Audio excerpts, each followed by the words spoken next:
Luto na ang pagkain ng mga senior, guys. Ayan. Dalawang senior.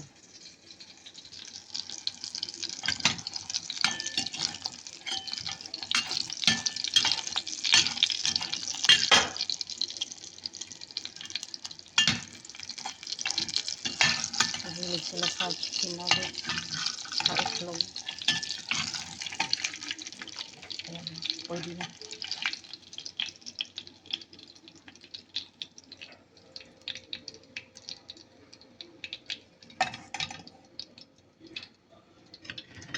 Ayan.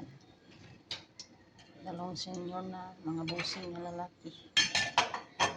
Yan ang kanilang breakfast. Ayan. Sarap. Yummy, yummy. Thank you for watching, mga lodi.